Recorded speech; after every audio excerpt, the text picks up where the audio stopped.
বিসমিল্লাহির রহমানির রহিম। আসসালামু আলাইকুম ওয়া রাহমাতুল্লাহ। প্রিয় শিক্ষার্থী বন্ধুরা, আজকে আমরা দেখব 16.2 এর 1, 2 ও 3 নম্বর প্রশ্নের সমাধান। প্রথমে আসি 1 নম্বর প্রশ্ন। একটি আয়তাকার ক্ষেত্রের দৈর্ঘ্য বিস্তারের দ্বিগুণ, এর ক্ষেত্রফল 512 বর্গমিটার হলে এর পরিসীমা নির্ণয় করো। তাহলে এখন আসি আমরা তাহলে 1 নম্বর প্রশ্ন নিয়ে। এখন 1 নম্বরে প্রথমে আমাদের যেহেতু এখানে দৈর্ঘ্য বিস্তারের দ্বিগুণ কথাটি লেখা আছে, সেই ক্ষেত্রে কিন্তু এর আগে আমরা বলছি যে দ্বিগুণ 3 গুণ বা 4 গুণ বা অংশ 3-এর 4 অংশ 3-এর 4 অংশ এই শব্দটির সাথে বা এই সংখ্যাগুলোর সাথে যে কথাটি থাকবে সেটাই ধরে নিতে হবে। তাহলে দেখো দৈর্ঘ্য আর বিস্তার, এখানে কিন্তু দুটো জিনিস আছে। একটা আয়তাকার ক্ষেত্রের দৈর্ঘ্য কি থাকে, আয়তাকার জিনিসের কিন্তু একটা দৈর্ঘ্য থাকে, আরেকটা কি থাকে, প্রস্থ থাকে। দৈর্ঘ্যটা বড় এবং প্রস্থটা কিন্তু ছোট। তাহলে এই আয়তাকার ক্ষেত্রে দৈর্ঘ্য বিস্তার কোনটা, আমাদের এটাকে বিস্তার আর এটা হচ্ছে দৈর্ঘ্য, বড়টা যেটা সেটা দৈর্ঘ্য আর বিস্তার। এখন কথা হলো ধরবো কোনটা আমরা, কিন্তু এখন কথা হচ্ছে যে দ্বিগুণ 3 গুণের সাথে যে শব্দটি থাকবে অর্থাৎ যে কথাটি থাকবে সেটা আমাদের ধরতে হবে। তাহলে এখানে কিন্তু দৈর্ঘ্য আর বিস্তার, আমাদের বিস্তারকে ধরতে হবে, বিস্তার সমান x ধরতে হবে। তাহলে দ্বিগুণের সাথে 3 গুণের সাথে যে কথাটি থাকবে সেটাই ধরতে হবে। তারপরে 3-এর 4 অংশের সাথে যে কথাটি থাকবে সেটাই ধরতে হবে।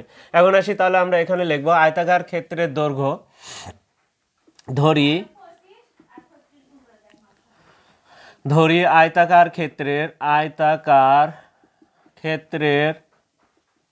আয়তাকার ক্ষেত্রের প্রস্থ সমান x মিটার। অতএব আয়তাকার ক্ষেত্রের দৈর্ঘ্য হবে, অতএব আয়তাকার ক্ষেত্রের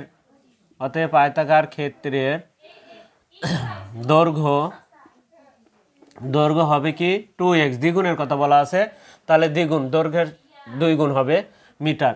এখন একটি কথা, আমরা যার দৈর্ঘ্য এবং প্রস্থ, যখনই আমরা দৈর্ঘ্য এবং প্রস্থ বের করব পাবো, তখনই আমরা ক্ষেত্রফল বের করব। অর্থাৎ দেখো এখানে আমরা প্রস্থ লিখছি, দৈর্ঘ্য লিখছি, তাহলে এই আয়তাকার ক্ষেত্রে তখনই আমরা ক্ষেত্রফল লিখব।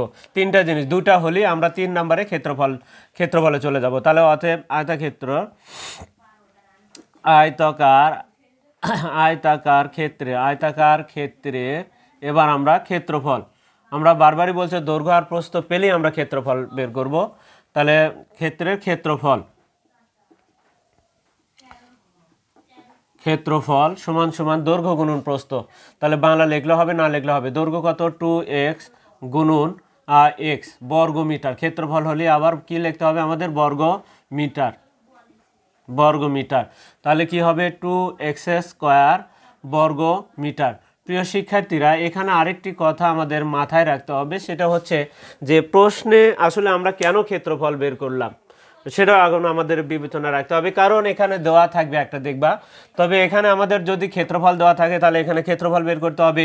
প্রশ্নে যদি পরিসীমা দেওয়া থাকে তাহলে এখানে পরিসীমাটা তোমাদের চলকের মাধ্যমে বের করে নিতে হবে। অর্থাৎ ধরি সেই ক্ষেত্রে আমাদের এখানে কিন্তু তখন ক্ষেত্রফল না বের করে আমরা পরিসীমা বের করব। অর্থাৎ প্রশ্নে যেটা দেওয়া থাকবে তোমার সেই দিকে, চলকের মাধ্যমে সেই দিকে যেতে হবে। তাহলে আমরা কিন্তু দেখতে পাচ্ছি যে এখানে ক্ষেত্রফল দেওয়া আছে, তাহলে সেই জন্য আমরা কিন্তু দৈর্ঘ্য প্রস্থের পরে কিন্তু ক্ষেত্রফল বেরটা করে নিছি। এখন আমরা প্রশ্ন মতে বা শর্ত মতে এটা সমান সমান আমরা 512 লিখতে পারবো। তাহলে শর্ত মতে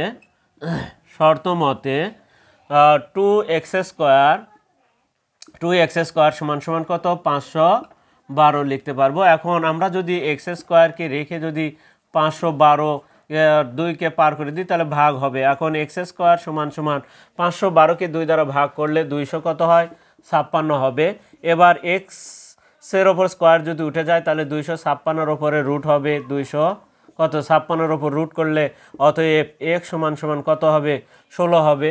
এখন আসি x মানে কি আমাদের, তাহলে এখানে xটা হচ্ছে আয়তাকার ক্ষেত্রের প্রস্থ, আমাদের প্রস্থ। তাহলে প্রস্থ হচ্ছে 16 মিটার আর দৈর্ঘ্য হবে 16 দুগুণ, তার 16 সাথে 2, এখানে 2 গুণ আছে, 16 দুগুণ 32 মিটার হবে আর ডাবল হবে। তাহলে অতএব আমরা যদি লিখি, তাহলে অতএব আয়তাক্ষেত্রের প্রস্থ আয়তাকার ক্ষেত্রের প্রস্থ কত মিটার, 16 মিটার এবং আয়তাকার ক্ষেত্রের দৈর্ঘ্য সমান সমান 16 গুণন 2 মিটার। সমান সমান কত 32 মিটার। প্রিয় শিক্ষার্থীরা, আমরা কিন্তু একটা জিনিস আমরা কিন্তু এখন যেটা বলছে দেখো পরিসীমা, পরিসীমা কি বুঝি এখন পরিসীমা সম্বন্ধে কিন্তু তোমাদের আগে বলা আছে যে আগের ক্লাসগুলোতেও কিন্তু আলোচনা করা আছে। ত্রিভুজ যদি হয় তাহলে ত্রিভুজের ক্ষেত্রে 3 বাহুর যোগফলই হবে, 3 বাহুর দৈর্ঘ্যের যোগফলটাই হবে পরিসীমা। কিন্তু এটা যেহেতু আয়তাকার জিনিস কয়টি বাহু আছে? 4টে বাহু আছে। এখন দেখো এটা কিন্তু 16 মিটার, এটা হচ্ছে 32 মিটার, এটা হচ্ছে কত হবে? আয়তাকার ক্ষেত্রে বিপরীত বাহুগুলো সমান হয় তাহলে এটাও 32 হবে। তাহলে এখন কথা হলো এই আয়তাকার ক্ষেত্রে পরিসীমা কি হবে? এই 4টে বাহুর যোগফলই কিন্তু পরিসীমা হবে। আমরা অনেক সময় সূত্রটা লিখতে ভুল করি, তাহলে আমাদের কিন্তু ভুল হবে কিনা এখন আমরা যদি এই 4টে বাহু যোগ করি তাহলে দেখো আমাদের কত হয়? 32 32 কত হয়? তাহলে দেখো 16 আর 32 কত হয়? 48। তাহলে এটা এই দুটো মিলে 48, 48 48 কত হবে? টোটালে হবে 96। তাহলে এই 96 মিটারই হবে পরিসীমা। তাহলে আমরা পরিসীমা সম্বন্ধে কি বুঝলাম? বলে পরিসীমা হচ্ছে ত্রিভুজ হলে 3 বাহুর যোগফল, তারপরে যদি চতুর্ভুজ হয় তাহলে 4 বাহুর যোগফলই হবে পরিসীমা। সেটা সব ক্ষেত্রেই। তো আমরা যদি 4টা বাহু যোগ করি তাহলে কিন্তু পরিসীমা পাবো। এখন কথা হলো যে এটার শর্টকাটে আমরা যদি করতে চাই তাহলে সেই ক্ষেত্রে কি হবে? শর্টকাট বলতে আমরা বুঝাচ্ছি, দেখো যেহেতু এই সাইড আর এই সাইড সমান, এই সাইড আর এই সাইড সমান, তাহলে এই দুটো যদি যোগ করে 2 দ্বারা গুণ করি, যেহেতু 2 সাইড সেম সেই কারণে আমরা এই দুটো যোগ করে 2 দ্বারা গুণ করলেও কিন্তু আমরা পরিসীমা পাবো। তাহলে এখন আসি অতএব আয়তক্ষেত্রের পরিসীমা আমরা সূত্র দিয়ে যদি লিখি আয়তাকার ক্ষেত্রের পরিসীমা, পরিসীমা আয়তাকার ক্ষেত্রের পরিসীমা, তাহলে 2 ইন্টু দৈর্ঘ্য যোগ প্রস্থ। তাহলে এটা আমাদের দৈর্ঘ্য আর এটা হচ্ছে প্রস্থ। তাহলে আমরা যদি সূত্র লিখি তাহলে কিন্তু আমাদের সূত্র দিয়ে লেখা যাবে দৈর্ঘ্য যোগ প্রস্থ। এখন এই বাংলা না লিখলেও কিন্তু হতো, আমি সরাসরি মানটা লিখতে পারবো। তাহলে 32 যোগ কত? 16। তাহলে 32 আর 16 হচ্ছে 48, 48 2 দ্বারা গুণ করলে 48 দুকানো কত? 48 দুকানো 96। এখানে কিন্তু মিটার হবে, কারণ পরিসীমা খালি ক্ষেত্রফলের ক্ষেত্রে হবে বর্গ মিটার, আবার আয়তনের ক্ষেত্রে হবে ঘন মিটার। আয়তনের একক হচ্ছে ঘন আসবে, আর এখানে কিন্তু মিটার আসবে। তাহলে এখন আমাদের কত? 96 কিন্তু মিটারই আসবে। দেখো 96 মিটার। তাহলে এইভাবে হবে। আর যদি তোমরা যোগ করে লেখো তাহলে সেই ক্ষেত্রেও কিন্তু হবে। এখন আসি আমরা 2 নম্বর প্রশ্নের সমাধানটা দেখব। তাহলে 1 নম্বর সমাধানটা আমরা দেখে নিলাম। 2 নম্বর প্রশ্ন কি আছে একটু যদি দেখি। একটি জমির দৈর্ঘ্য দেওয়া আছে কত মিটার? 80 মিটার এবং প্রস্থ দেওয়া আছে হচ্ছে আমাদের 60 মিটার। ওই জমির মাঝে একটি পুকুর খনন করা হলো। যদি পুকুরের প্রত্যেক পাড়ের বিস্তার 4 মিটার হয় তবে পুকুর পাড়ের ক্ষেত্রফল নির্ণয় করো। প্রিয় শিক্ষার্থীরা, এখানে আমাদের দেখতে হবে যে জিনিসটা, সেটা হচ্ছে প্রথমে আমরা দেখব এটা উৎপন্ন যে জমিটা আমরা যদি একটু দাগাই নিই, দেখো একটু যদি আমরা আয়তাকার একটা জমিটা দাগাই নিই, আয়তাকার জমি যদি আমরা একটু দাগাই নিই, তাহলে আমরা একটু আয়তাকার জমিটা একটু দাগাই নিলাম। আয়তাকার জমি। এখন এই আয়তাকার জমির দৈর্ঘ্য কত ছিল? দেখো দৈর্ঘ্য ছিল 80 মিটার, দৈর্ঘ্য 80 মিটার দেওয়া আছে, প্রস্থ কিন্তু 60 মিটার দেওয়া আছে, আমরা লিখলাম। এখন জিনিসটা দেখতে হবে যে এর উৎপন্নটা, যেটা উৎপন্ন পুকুর হোক আর যেটাই হোক, উৎপন্নটা ভেতরে হচ্ছে না বাইরে হচ্ছে। যদি ভেতরে হয় তাহলে দৈর্ঘ্য কিন্তু আসলে আগে যা ছিল তার সাথে কমে যাবে, আর যদি বাইরে যদি হয়, উৎপন্ন কোনো কিছু যদি বাইরে হয় তাহলে বৃদ্ধি পাবে। তাহলে বৃদ্ধি পালে তাহলে যোগ হবে, আর যদি ভেতরে কোনো কিছু উৎপন্ন হয় তাহলে সেই ক্ষেত্রে কমে যাবে। তাহলে সেই ক্ষেত্রে আমাদের বাদে লিখতে হবে। তাহলে যখনই আমরা কোনো কিছু দেখবো যে উৎপন্নটা কোথায় হচ্ছে, যখনই ভেতরে উৎপন্ন হবে তখনই বাদে লিখতে হবে, পার বাদে লিখতে হবে। আর যখনই বাইরে কোনো কিছু উৎপন্ন হবে তখন আমাদের সহ লিখতে হবে। তাহলে এখন আমাদের যেহেতু এখানে বলা আছে জমির মাঝে একটি পুকুর খনন করা হলো, তাহলে পুকুরটা কিন্তু আসলে ভেতরে উৎপন্ন হচ্ছে। তাহলে পুকুরটা যেহেতু ভেতরে উৎপন্ন হচ্ছে তাহলে সেই ক্ষেত্রে পুকুরটা যেহেতু ভেতরে উৎপন্ন হচ্ছে তাহলে সেই ক্ষেত্রে দেখো আমাদের দৈর্ঘ্য কিন্তু আগের মতো আর থাকবে না, তাহলে কমে যাবে। তবে বিস্তার কত মিটার? তাহলে এটাও 4 মিটার, এটাও 4 মিটার, এটাও 4 মিটার, এটাও কিন্তু 4 মিটার। বিস্তারের কথা বলা হচ্ছে, অর্থাৎ পাড়ের বিস্তার। এটা আমাদের পুকুরের পাড়, আর এটা কিন্তু আমাদের পুকুর। এটা কিন্তু আমাদের পুকুর। এখন আসি যে প্রথম যে অবস্থায় আছে তাহলে কি দেওয়া আছে? দৈর্ঘ্য দেওয়া আছে, প্রস্থ দেওয়া আছে প্রথম অবস্থায়। তাহলে সেই ক্ষেত্রে আমরা কিন্তু যখনই বলছি যে যখনই আমরা দৈর্ঘ্য এবং প্রস্থ পাবো তখনই কিন্তু আমাদের ক্ষেত্রফলটা বের করতে হবে। তাহলে এখন আসি, দেখো জমির দৈর্ঘ্য দেওয়া আছে, আমরা যদি লিখি দেওয়া আছে জমির দৈর্ঘ্য দেওয়া আছে, জমির দৈর্ঘ্য সমান সমান 80 মিটার। জমির জমির প্রস্থ সমান সমান 60 মিটার, 60 মিটার। তাহলে জমির দৈর্ঘ্য আছে, জমির প্রস্থ দেওয়া আছে, তাহলে জমির কি বের করব আমরা? সাথে সাথে কিন্তু বলছি যে ক্ষেত্রফল। অতএব জমির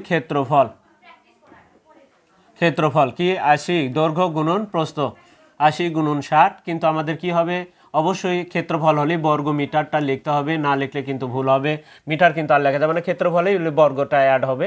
তাহলে 6 × 8 = 4800 বর্গ মিটার। আমরা তাহলে প্রথম অবস্থায় যে জমিটি ছিল সেই জমির ক্ষেত্রফলটুকু বের করে নিলাম। এখন আসি আমরা এই পুকুরের যদি ক্ষেত্রফলটা বের করে নিতে পারি, তাহলে পুকুরের ক্ষেত্রফল জমির ক্ষেত্রফল থেকে পুকুর ক্ষেত্রফলটা যদি বিয়োগ করা যায়, তাহলে এই পাড়ের ক্ষেত্রফল কিন্তু আমরা পেয়ে যাব। তাহলে অর্থাৎ আমাদের এখন মূল কাজটুকু হবে এখন পুকুরের ক্ষেত্রফলটা কীভাবে বের করতে পারি। এখন আসি পার বাদে। আমরা কিন্তু একটা কথা বলেছি যে যদি ভেতরে উৎপন্ন হয় তাহলে বাদে লিখতে হবে। তাহলে পার বাদে দৈর্ঘ্য কত হবে? তাহলে দুই সাইডে দৈর্ঘ্য দেখো, এই সাইডে 4 মিটার, এই সাইডে 4 মিটার, তাহলে 80 থেকে এই 8 মিটারটা বিয়োগ হবে। তাহলে পার বাদে আমরা লিখব, তাহলে পার বাদে পুকুরের দৈর্ঘ্য আমরা কিন্তু এর আগেও বলেছি যে যখনই আমরা ভেতরে কিছু হবে তখনই বাদে লিখতে হবে, আর বাইরে যদি উৎপন্ন হয় তাহলে তখনই কিন্তু সহ লিখতে হবে।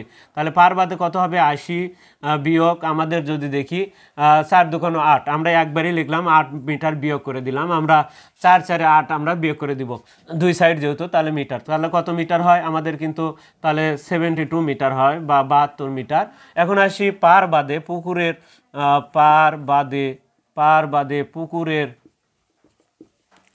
পুকুরের প্রস্থ।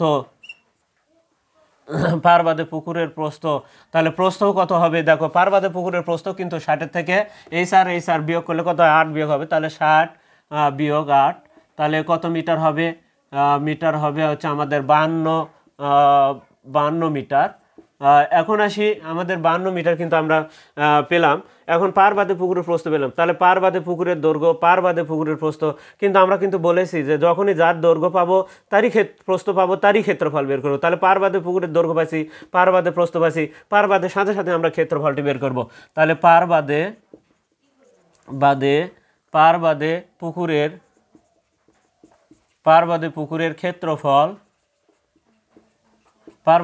ক্ষেত্রফল, তাহলে 72 গুণন কত?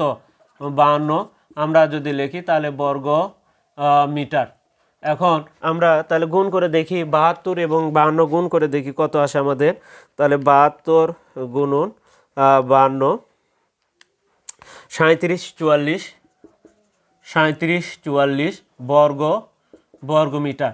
প্রিয় শিক্ষার্থী, আমরা কিন্তু এখানে দেখো আমরা পার বাদে, এখন আসলে জিনিসটা বুঝে নিই একটু। পার বাদে যেহেতু দৈর্ঘ্য, এখন দেখো আমরা যদি পার বাদ দিই তাহলে যে দৈর্ঘ্যটা পাইছি কিন্তু সেটাই কিন্তু পুকুরের দৈর্ঘ্য। দেখো এই পার বাদ দিলে কিন্তু আমাদের পুকুরের দৈর্ঘ্য হয়, তাহলে পার বাদ দিলে পুকুর, তাহলে পুকুরের দৈর্ঘ্য। এই পার বাদে পুকুরের দৈর্ঘ্য মানে হচ্ছে আমাদের পুকুরের দৈর্ঘ্য, পার বাদে পুকুরের প্রস্থ মানে হচ্ছে পুকুরের প্রস্থ, আর পার বাদে পুকুরের ক্ষেত্রফল মানেই হচ্ছে পুকুরের ক্ষেত্রফল। তাহলে এটা হচ্ছে আমাদের পুকুরের ক্ষেত্রফল, আর এটা হচ্ছে আমাদের কি? জমির ক্ষেত্রফল। আমরা জমির ক্ষেত্রফল থেকে যদি পুকুরের ক্ষেত্রফলটা বাদ দিই তাহলে কিন্তু আমরা কার ক্ষেত্রফল পাবো? অর্থাৎ আমাদের কিন্তু তাহলে এই পাড়ের ক্ষেত্রফলটা পাবো। তাহলে এখন আমরা লিখতে পারি অতএব পাড়ের ক্ষেত্রফল, অতএব পুকুর পাড়ের ক্ষেত্রফল আমরা যদি লিখি, অতএব পুকুর পাড়ের ক্ষেত্রফল, অতএব পুকুর পাড়ের ক্ষেত্রফল সমান সমান আমরা কি লিখতে পারি? তাহলে পুকুর পাড়ের ক্ষেত্রফল হবে হচ্ছে আমাদের 4800 বিয়োগ কত? 3744 সাইটে আমরা কি লিখবো? বর্গ মিটার। এখন আসি আমাদের বিয়োগ করলে কত হবে? 4800 বিয়োগ 3744, 4800 বিয়োগ 3744 আমাদের 1056 বর্গ মিটার। প্রিয় শিক্ষার্থীরা, তাহলে আমরা কি 2 নম্বর প্রশ্নের সমাধানটুকু দেখে নিলাম। এরপরে আসি আমরা 3 নম্বর প্রশ্নের সমাধানটা দেখব। 3 নম্বর প্রশ্নটি আমাদের কি আছে? তাহলে আমরা যদি দেখি একটি বাগানের দৈর্ঘ্য দেওয়া আছে কত? একটি বাগানের দৈর্ঘ্য 40 মিটার, প্রস্থ 30 মিটার। হ্যাঁ, তাহলে এবার আমরা যেহেতু চিত্র অঙ্কন করা আছে একটু পরিবর্তন হবে, আমরা একটু চিত্রটা রেখেই দিলাম। এখন আসি আমরা তাহলে 3 নাম্বার প্রশ্নের উত্তরটা সমাধান দেখব। এখন আসি 3 নাম্বার প্রশ্ন। তাহলে কি দেওয়া আছে দেখো, দেওয়া আছে একটি বাগানের দৈর্ঘ্য 40 মিটার, প্রস্থ হচ্ছে 30 মিটার। তাহলে বাগানের দৈর্ঘ্য 40, প্রস্থ 30, তাহলে সাথে সাথে আমরা কিন্তু তার ক্ষেত্রফলটা বের করব। তাহলে বাগানের ক্ষেত্রফল, তাহলে আমরা লিখেছি বাগানের দৈর্ঘ্য সমান কত, 40 মিটার। বাগানের দৈর্ঘ্য 40 মিটার, বাগানের প্রস্থ 30 মিটার, বাগানের প্রস্থ 30 মিটার। কিন্তু অতএব তাহলে কি লিখবো, অতএব বাগানের ক্ষেত্রফল। সাথে সাথে কিন্তু আমরা বলেই দিছি যে দৈর্ঘ্য আর প্রস্থ বের হলে তার ক্ষেত্রফল বের করতে হবে। বাগানের ক্ষেত্রফলের সূত্র কি, আমরা বাংলা না লিখলে হবে 40 গুণন, অর্থাৎ দৈর্ঘ্য আর প্রস্থ গুণ করলে কিন্তু ক্ষেত্রফল হয়। তাহলে বর্গ কি হবে, বর্গ মিটার হবে, আমরা বর্গ মিটার লিখলাম। এখন কত, 1200 বর্গ মিটার, 1200 বর্গ মিটার আমরা কিন্তু এখানে একটু বের করে নিলাম। বাগানের ক্ষেত্রফলটা আমরা বের করে নিলাম। প্রিয় শিক্ষার্থীরা, এখানে একটা কথা বলা আছে, একটু যদি সম্পূর্ণটা পড়ে দেখি, দেখো ভেতরে সমান পার বিশিষ্ট, সমান পার, কিন্তু পারের কত সেটা কিন্তু দেওয়া নেই, পারটা কত মিটার সেটা কিন্তু আমাদের এখানে এবার উল্লেখ নেই। তাহলে আমাদের পারটাকে একটু ধরে লিখতে হবে। তাহলে আমরা যদি পারকে এক্স ধরি, তাহলে সব সাইডে কিন্তু এক্স হবে, এখন এসে আরেকটি কথা বলা আছে, পুকুরের ক্ষেত্রফলটা বাগানের ক্ষেত্রফলের হাফ অংশ হলে, অর্থাৎ পুকুরের ক্ষেত্রফল, বাগানের ক্ষেত্রফল কত আমার 1200, তাহলে বাগানের ক্ষেত্রফল যদি 1200 হয় তাহলে পুকুরের ক্ষেত্রফল কত হবে, বলো বোঝা যাচ্ছে, অর্ধেক মানে 600 বর্গমিটার হবে। তাহলে পুকুরের ক্ষেত্রফল কত হবে, 600।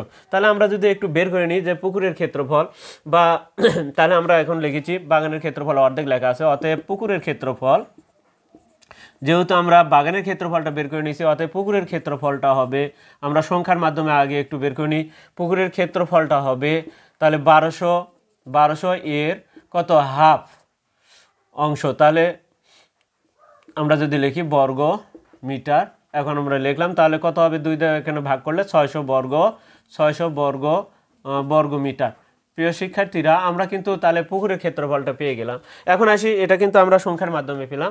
এখন আসি আমাদের, যেহেতু এই পুকুরটা কিন্তু বাগানের ভেতরে উৎপন্ন হয়েছে, তাহলে অবশ্যই বাদে হবে। তাহলে এখানেও কিন্তু আমাদের বাদেই লিখতে হবে। তাহলে কি বাদে, পার বাদে। আমরা তার আগে একটু ধরে নিই পারের বিস্তার, পুকুর পারের বিস্তার, প্রত্যেক পারের বিস্তার ধরি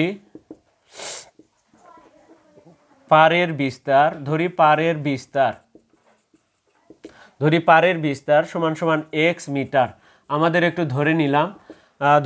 তাহলে এখন পার বাদে আমরা লিখতে পারবো, পার বাদে কি, পার বাদে পুকুরের দৈর্ঘ্য, পার বাদে পুকুরের কি, প্রস্থ। তাহলে পার বাদে পুকুরের দৈর্ঘ্য, পার বাদে পুকুরের দৈর্ঘ্য, পার বাদে পুকুরের দৈর্ঘ্য, তাহলে কত ছিল, দৈর্ঘ্য ছিল আমাদের প্রথম অবস্থায় কিন্তু এটা 40 ছিল, আর এটা কত ছিল, 30। তাহলে 40-এর থেকে x যোগ করলে কত হয়, 2xটা বিয়োগ হবে। তাহলে 40 মাইনাস 2x মিটার। এবার আসি পার বাদে পুকুরের প্রস্থ, তাহলে 30 বিয়োগ 2x মিটার। এখন আমরা কি বলছি, যে যার দৈর্ঘ্য পাবো, যার প্রস্থ পাবো, তারই ক্ষেত্রফল আমরা বের করব। তাহলে পার বাদে পুকুরের ক্ষেত্রফল আমরা যদি লিখি, তাহলে পার বাদে পুকুরের ক্ষেত্রফল, আমরা কিন্তু বারবারই বলছি যে যার দৈর্ঘ্য বের হবে তারই প্রস্থ, তারই ক্ষেত্রফল। তাহলে ক্ষেত্রফল হবে 40 মাইনাস 2x গুণন কত, 30 মাইনাস 2x বর্গ মিটার। আমরা যদি লিখি তাহলে ক্ষেত্রফল হবে বর্গ মিটার। এখন একটু যদি আমরা চিন্তা ভাবনা করি, একটু দেখো তোমরা, আমি কিন্তু আর আগেও বলেছি যে পার বাদে যেটা থাকে সেটা কিন্তু আসলে পুকুরের ক্ষেত্রফল, তার মানে এটাই কিন্তু আমাদের পুকুরের ক্ষেত্রফল। এখন এটাকে যদি একটু গুণ করে নাও এখানে, তাহলে তোমাদের একটু কাজটা সহজ হবে। এখন যদি আমরা গুণ করি, তাহলে গুণের নিয়ম অনুযায়ী কি হবে দেখে একটু, এই 40 যাবে এই 30-এর কাছে, তাহলে প্রথমে 30-এর কাছে যাবে, তারপরে এই 40 আবার এই 40 আবার কিন্তু 2x এর কাছেও যাবে, তাহলে এই 40 একবার 30-এর কাছে যায় গুণ হবে, 40 একবার 2x এর সাথে গুণ হবে, তাহলে 40 যদি 30-এর সাথে গুণ হয় তাহলে 1200 হবে। এখন এই 40 যদি এই 2x এর কাছে যায়, 40 দুগুণ -80x হবে। এবার আসি -2x, এবার 2x একবার 30-এর কাছে যাবে, -2x একবার -2x এর কাছে যাবে, যেহেতু 2x এর সাথে মাইনাস চিহ্ন আছে তাহলে প্রথম যদি 30-এর কাছে যায় তাহলে মাইনাস হয়ে যাবে, -30 দুগুণ 60x, এই 2x যদি -2x এর কাছে যায় তাহলে আরও মাইনাস, এখানেও মাইনাস, তাহলে প্লাস হয়ে যাবে, 4x² হবে। এখন যদি এই দুটাকে আমি যদি একত্র করি তাহলে কত হচ্ছে, তাহলে 1200 - 140x প্লাস 4x²। প্রিয় শিক্ষার্থীরা, এটাও কিন্তু আমাদের ক্ষেত্রফল। এখন এটার সাথে আমরা তাহলে কি করতে পারি, প্রশ্ন মতে যেহেতু এখন দেখো এটাও কিন্তু পুকুরেরই ক্ষেত্রফল, এখানে কিন্তু আমাদের পুকুরের ক্ষেত্রফল আবার 600 আছে, তাহলে প্রশ্ন মতে এটা সমান সমান আমরা এই 600 লিখতে পারি। শর্ত মতে আমরা তাহলে লিখব শর্ত মতে এখন দেখো তাহলে 1200 - 140x প্লাস 4x² সমান সমান কত, আমরা 600 লিখতে পারবো। এখন আমরা যদি একটু সাজায় লিখি, 4x² আগে লিখলাম, -140x আগে লিখলাম, তারপরে আমরা 1200 লিখলাম, তারপরে আমরা এই 600কে বাম সাইডে নিয়ে আসলাম, -600 হবে ইকুয়াল, তাহলে ডান সাইড কিছু না থাকলে তাহলে 0 হবে। তাহলে এখন আসি, তাহলে আমরা যদি 1200 থেকে 600 বিয়োগ করি তাহলে 4x² -140x এখানে হবে প্লাস 600 ইকুয়াল 0। এখন আমরা যদি 4 দ্বারা ভাগ করি তাহলে এখানে হবে x² -4 দ্বারা ভাগ করলে দেখো 35x হবে, আর এখানে 4 15 150 হবে সমান সমান 0। প্রত্যেকে আমরা 4 দ্বারা ভাগ করে দিলাম। এখন আসি মিডল টার্ম, 5 30 কিন্তু 150 হয়, তাহলে এই 150কে আমাদের ভাঙাতে হবে। এই 150 যদি ভাঙাও তাহলে 5 আর 30 করলে কিন্তু আবার 35 হয়, 5 আর 30 যোগ করলে কিন্তু 35 হয়, তাহলে সেই ক্ষেত্রে x² -30x -5x প্লাস কত 150 সমান সমান 0। এখন আসি আমাদের এই দুটার মধ্যে কি কমন আছে। এখন এখানে কিন্তু আমাদের দেখো পুকুরের দৈর্ঘ্য আর প্রস্থ নির্ণয় করতে বলছে। এখন আমরা যদি x এর মানটা পেয়ে যাই তাহলে কিন্তু এখানে দেখো পার বাদে যেটা পুকুরের দৈর্ঘ্য সেটাই কিন্তু পুকুরের দৈর্ঘ্য, তাহলে এখানে বসে দিলে আমাদের পুকুরের দৈর্ঘ্য পাওয়া যাবে। আবার যদি এই সূত্র এখানে যদি আমরা x এর মানটা বসে দিই তাহলে কিন্তু আমরা প্রস্থ পাবো। তাহলে x কমন নিলে x -30 হবে, আবারও -5 কমন নিলে x মাইনাস কত হবে 30ই হবে ইকুয়াল 0 হবে। এখন একটা হবে x -30, আরেকটা কি হবে x -5 সমান সমান 0। এখন হয় x -30 সমান সমান 0 অথবা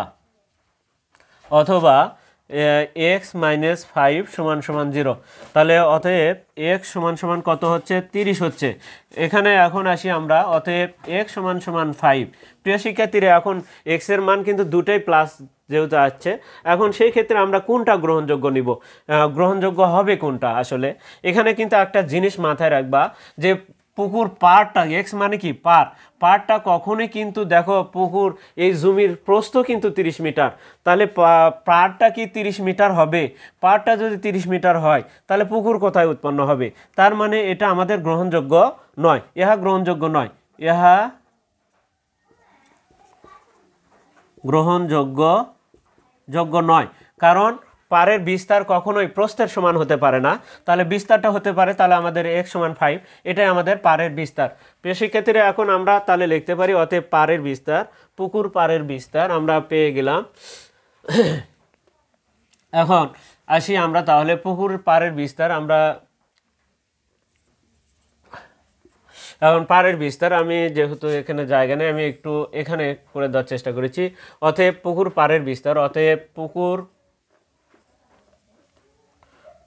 পাড়ের বিস্তার, পুকুর পাড়ের বিস্তার সমান সমান কত মিটার, 5 মিটার। এখন 5 মিটার যদি পাড়ের বিস্তার হয় তাহলে আমরা যদি এখন x এর মানটা এখানে বসে দিই তাহলে কিন্তু আমাদের পার বাদে যেটা থাকে সেটাই কিন্তু আসলে পুকুর। তাহলে পুকুরের আমাদের দৈর্ঘ্য বের করতে বলছে এবং পুকুরের প্রস্থ বের করতে বলছে। অতএব আমরা পুকুরের দৈর্ঘ্য যদি লিখি তাহলে এই সূত্রতে বসে দিলে হবে। অতএব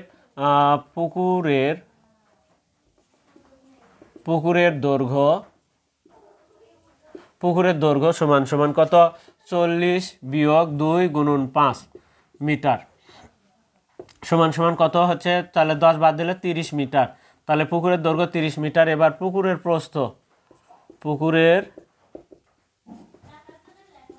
প্রস্থ সমান সমান কত, 30 বিয়োগ 2 গুণন 5 মিটার সমান সমান আমাদের কত মিটার আসে, তাহলে দেখো 20 মিটার।